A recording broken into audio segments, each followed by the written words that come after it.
Hey guys, welcome back to the channel. Today we're going to talk about a couple of new boxes that I made up for this year. One of them I briefly talked about in another video, but today I thought I would go through the final redemption of it and kind of two new carry-on boxes that I take with me. Let me take the camera here real quick. So I used to use these Plano storage boxes to haul a bunch of extra tackle around with me, and tools and things of that nature. And right now, that's just not in my in my process for this year. So I came up with two new boxes. One of them is a little carry-on box that I got at Ollie's. We'll go over what's on the inside of that one, and the other one is kind of like what I was calling my first aid box that I settled with this particular box here, and we'll go through that one too real quick. As a matter of fact, we'll start off with that one. So this one is just a box that I bought at Meijer. It's by Creative Options, but it is a Plano 3600, like a deep box. And what I've done with this deep box, like I said, it's kind of like my first aid box for when I'm out fishing. I threw some extra stuff in it that I might need to do for like lure repairs, lure modifications, and spare parts. Like a big treble hook if I need it. Kind of the things that I really, I'm not going to go over every treble hook and size, but like for a quick modification while I'm out, that I might need to do is make a weed guard, like a single weed guard for anything. We'll just use this underspin for an example. Say I'm fishing this underspin and I'm getting in a lot of grass and I need something. Well, I put in some fiber weed guards. And what you could do with your fiber weed guard, guys, is let me pull one of them out here. I'm sure everybody knows what a weed guard is. But these are simply for, a jig. This one, you can see I've already pulled a few off of that. But you just pull a single band off. And we'll pull one off.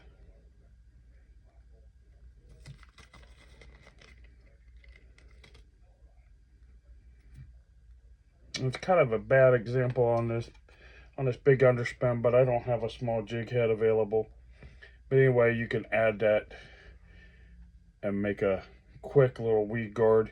You can insert this actually into the plastic if you wanted to, or if you need to add it to say that underspin. Let me put this back, and I think I got one out of a package, but I cut a bunch of these already down to size.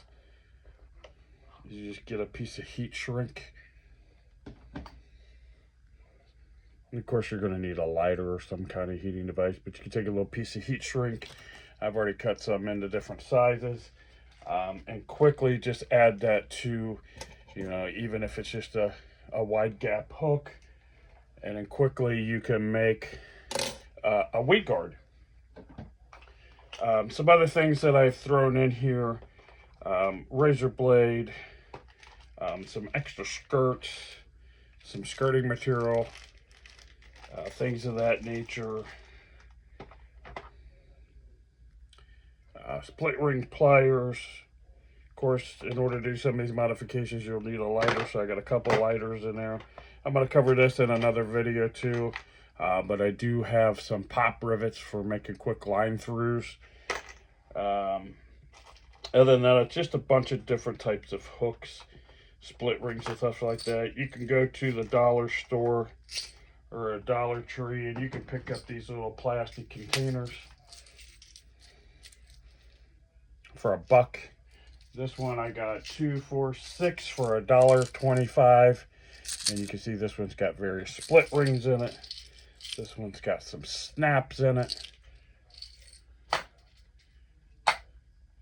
and really easily I can store several different options inside a single compartment using this one's empty, using the little jars. I've actually got 2 empties in there I haven't done, but you know, like I need some small treble hooks to quickly switch out. So I've got a bunch of different treble hooks in the sizes that I need, or sizes that I commonly would need. Now this isn't something that I necessarily would pack the entire box in my backpack to carry around, but it's something that I'm definitely going to keep with me. I'm probably going to go back to using this particular bag. It's a big Cabela's bag that I bought.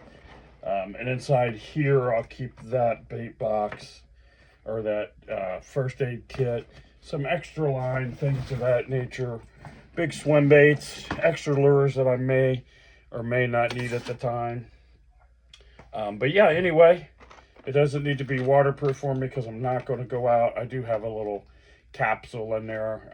I've got quite a few of them that have come out of medication bottles and stuff. I'll probably throw a few more of them in there, but I'm not necessarily looking for that to be waterproof because it won't really get out of the vehicle too much. And then the second box that I'll use if I'm not carrying the big backpack, this is another good way. This is a little, I believe this was $4.99 at Ollie's. It's got 2 latching lids. I've actually got 2 more of these. One of them has my wading boots in it. Another one has my rain gear, some extra shoes for when I'm not wading already in the car. And we could quickly take that lid off. And inside of here, there's going to be more bulk stuff. Spools of line.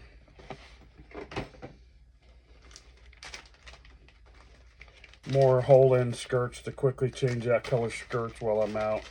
These I just ordered in, so I really haven't gone through them to kind of detail the colors. I'll cover some of these baits or some of the stuff in a previous video or a future video. But when I throw the hula grub, you know, I want to have my football head jig heads with me. So I do have some of those if I need a small box to quickly throw something in. I put a couple of those in here. That way if I'm wading in the river and I don't want to carry a lot, I can throw that in real quick. I've got a difference in some braid, some mono, things of that nature, specialty lines. Got a pair of regular big cutters if I'm doing some modifications. I've just found these guys. These I've had forever. But what those are going to be for is I can snap that onto my belt. And you've seen me cover this in a previous video. I bought these Bass Pro Shop bags so I can throw some soft plastics in. I'm hoping, and I have not tried it, I know they are a little too big for it. So I'm going to have to find some of these in yet a smaller size and just thinner that I can snap through here to put that on my waist, and I can throw in some bags of soft plastics. So in case I'm not wanting to carry my whole backpack, we'll move those off to the side because we're not going to use it. But you see that I can easily store. I think I quickly tried this out and I could fit, depending on the size and the type of bag of soft plastic, and we can get in a tackle pack real quick. So if I'm looking at carrying, you know, small bags of soft plastics, I could fit like 20, 30 little ones like that in there. If it's bigger stuff, you know, like these mooch minnows that are kind of in a harder clam shell, you know, you're going to get it far less in there. But anyway, it's a good way for me when I'm down wading in the river, and I'm definitely going to use my fanny pack. I want to put a few soft plastics in a bag. That way I can kind of limit myself to what I'm carrying. But that's great for when I grab one of these guys and go down to the river to do some fishing. You know, whether I'm trying to catch river smallmouth, I'm catching fish on the white bass run, you know, or things of that nature. It's a quick little box for me to have, or a quick little way for me to stay really lightweight. This year I'm going to try to commit to myself to pack as light as I can. especially in places where I know I'm walking a good distance. Even a backpack could get cumbersome for me, and can be quite heavy. I've started going through a lot of my smaller boxes and really condensing things. That's where something like this little repair box is going to come in handy. Not only is it ways for me to repair lures while I'm out, quickly change split rings, snaps, speed clips. I do have a couple Q-tips in there, razor blades, things of that nature. I'm gonna, I'll put a razor knife in here. It's not quite finished. I don't have it fully packed down, but I want to really load this down with things that I need. A couple different size speed clips that I'm carrying. If I'm trying to switch out different things or want a loop knot and I don't feel like tying a loop knot, I can quickly grab speed clips. It's something that I don't necessarily need in my tackle bag at all times. But like I said, you create like yourself a little first aid type kit, as I want to call it, for changing out lures. It's really handy to do, really quick and easy to do. So I thought I'd share that with you guys, sharing some of the different things that I'm going to try this year, the ways that I'm thinking about keeping myself, again, disciplined enough to stay lightweight while I'm out, not trying to carry a lot of tackle on myself, so to say, but still can have quite a bit of tackle with me. I can always go back to carrying the big Plano totes. But yeah, guys, that's kind of where I'm going with that. It's kind of where I went with some of the tackle boxes.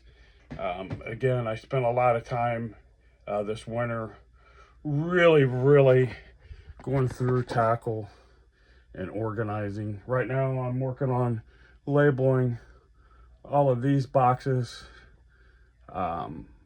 Just kind of going through everything and making sure that I'm ready to go this spring, summer, and fall. And hopefully this storage system that I've come up with, or way that I'm trying to store my tackle this year, could be one that I can continue to use for the next several years. I generally don't change a whole lot about what I'm doing for tackle storage and tackle organization. So really putting myself in that mood this year and getting disciplined. I just really had to commit to it and get it done.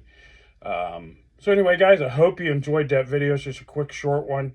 Again, if you haven't subscribed to the channel, please do so. I'm averaging a couple of new subscribers a week. I've got a couple packs of swim baits that I like to give away. Once we hit that 500 subscriber mark, it's going to be my first major milestone that I want to get to. We're about halfway there. So please continue to share this video, or share my channel. Like, subscribe, comment. Let me know what you guys want to see. I do have a couple upcoming videos that I'm going to do. I do have a couple other social medias out there. I've got a Fish Brain. That's where I post 99% of my fish catches. This year I'm going to try to do some more videos on the water. I haven't found a good way to really hold my phone. And I don't have a regular laptop to be able to use. I have like a GoPro type device. I haven't used it but a couple times when I first got it. But hopefully this year we can kind of try to get through some of that and make some changes with that, because I like to do some on the water tutorials with you guys, kind of show you what I'm doing. Again, a lot of these techniques are nothing new. Some of the techniques you guys may not be aware of. Some of the ways that I'm doing things you guys may not be aware of, or you didn't know you could do, and I'd like to share that with you. A lot of things are coming out in the fishing industry that we haven't talked about a whole lot as anglers over the years, and I believe now with some of the new platforms that are out there, a lot of this information's getting out a lot faster. There's still a lot that we don't talk about, or a lot that the pros don't talk about. Not necessarily misinformation or disinformation. It's just some of the stuff that's not just commonly talked about, because if you find something that's hot and you're using it, you definitely want to keep yourself on that edge. a couple of these techniques that they're showing, or a couple of new rigs that they're showing that they've come out with. We've been doing it for years. It's just now finally getting out there. But anyway, guys, I won't take up much more of your time. I appreciate each and every one of you that have commented, shared, liked, subscribed. We'll keep going forward, and we'll keep finding ways to help you save money. We'll see you in the next one. Thank you.